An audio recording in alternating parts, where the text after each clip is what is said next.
So in part one, I explained how Australia's Conservative coalition is low-key imploding right now, all because the National Party announced that they're going to ditch the widely popular policy of reaching net zero emissions by 2050. It's a bold and probably disastrous move. So let's look at their arguments for doing it and see if they hold up. Very quickly, net zero means that by 2050, Australia will be taking as much carbon dioxide out of the environment as we're pumping into it, mostly through stuff like planting trees. But there is a limit on how much carbon you can realistically capture. So the goal would also mean a fundamental shift away from fossil fuels. Nationals leader David Littleproud claimed that his party ditched the policy because rising electricity prices were hurting everyday Australians. But wait, the current evidence we have actually shows that those prices aren't rising because Australia is investing in renewables. They're rising because of global inflation and supply chain issues. And oh yeah, one of the biggest natural gas suppliers in the world is at war at the moment. Okay, but what about Littleproud's claim that getting to net zero by 2050 would cost Australia $9 trillion?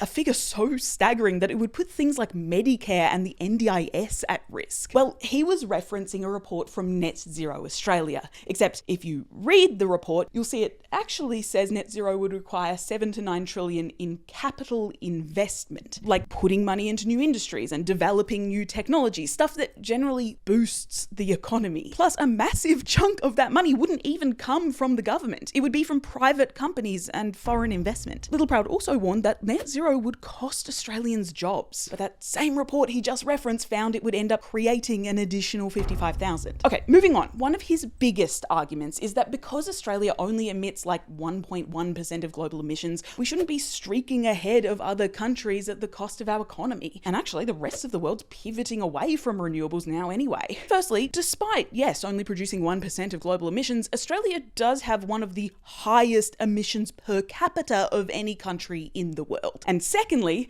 no, they're not. I mean, yes, the US is certainly pivoting away from renewables, but 67% of all countries now have net zero pledges. More than 2/3 of those are embedded in law. Dropping net zero would make us a distinct outlier. Also, on that keeping pace with the rest of the world idea, the rest of the world are way behind where they should be. So keeping pace would also mean the end of society and humanity as we know it. And finally, Littleproud concluded that there was a better, cheaper and fairer way of cutting emissions, but then did not say what that was. Looking at the Nationals' recent history, the only broad emissions policy they've endorsed is building nuclear power plants, one of the most expensive forms of energy production that would take literal decades to develop and is currently banned in Australia. Now, with arguments as compelling as this, the real question is, will the Liberals follow suit? But there's more on that back in part one.